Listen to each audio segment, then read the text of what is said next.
Israel নামক রাষ্ট্রটিকে মুছে ফেলার জন্য উত্তর কোরিয়ার একটি ক্ষেপণাস্ত্রই যথেষ্ট।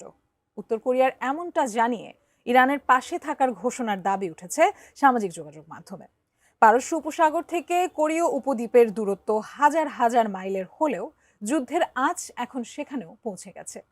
তবে কি ইরান ও ইসরায়েলের মধ্যে চলমান সর্বাত্মক সামরিক সংঘাতের মাঝে হঠাৎই নতুন খেলোয়াড় হিসেবে আবির্ভূত হচ্ছেন উত্তর কোরিয়ার নেতা কিম জং উন? বিস্তারিত জানাচ্ছেন তৌফিকুল ইসলাম আশিক।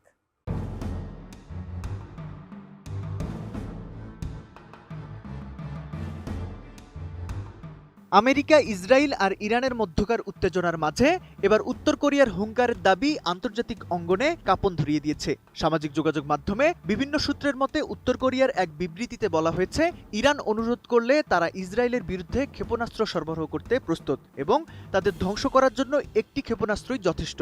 তবে এ বিষয়ে সরকারি কোনো বিবৃতি পাওয়া না গেলেও কিম জং উন প্রশাসন ইরানে হামলার তীব্র প্রতিক্রিয়া জানিয়ে বিবৃতি দিয়েছে।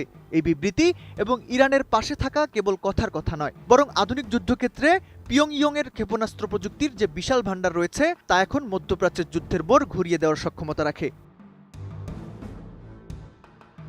তেহরান এখন রণক্ষেত্রে কেবল নিজের শক্তিতে লড়াই করছে না। ইরানের বিপ্লবী গার্ড কর্পস দাবি করেছে তারা দুবাইয়ে মার্কিন সামরিক ঘাঁটিতে হামলা চালিয়েছে। এদিকে রিয়াদে মার্কিন দূতাবাস লক্ষ্য করে দুটি ড্রোন হামলার অভিযোগও সামনে এসেছে। ঠিক এই জটিল সন্ধিক্ষণে কিম জং উনের এই ক্ষেপণাস্ত্র সহায়তার প্রস্তাব ইরানকে সামরিকভাবে অনেক বেশি সাহসী করে তুলছে। উত্তর কোরিয়ার হাইপারসনিক ও ব্যালিস্টিক ক্ষেপণাস্ত্র প্রযুক্তি যদি সত্যি সত্যি ইরানের হাতে পৌঁছায়, তবে ইসরায়েলের আকাশ প্রতিরক্ষা ব্যবস্থা আয়রন ডোমের জন্য তা হতে পারে এক ভয়াবহ চ্যালেঞ্জ।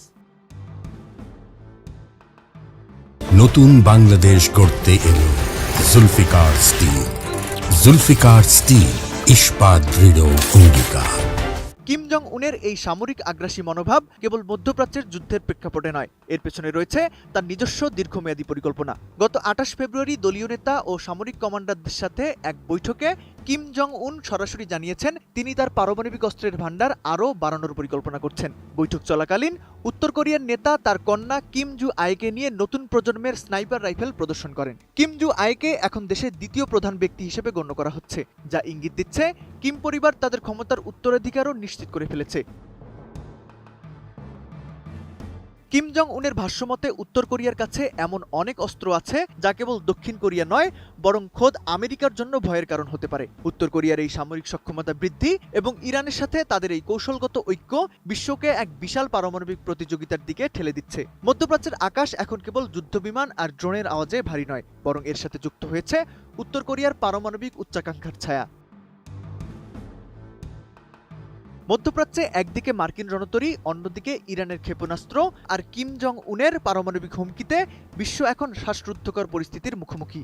ইরান ও উত্তর কোরিয়ার এই সামরিক বন্ধন যদি বাস্তবে রূপ নেয়, তবে তা কেবল মধ্যপ্রাচ্যের মানচিত্রই বদলাবে না, বরং ভেঙে ফেলবে গত কয়েক দশকের বৈশ্বিক নিরাপত্তার কাঠামো।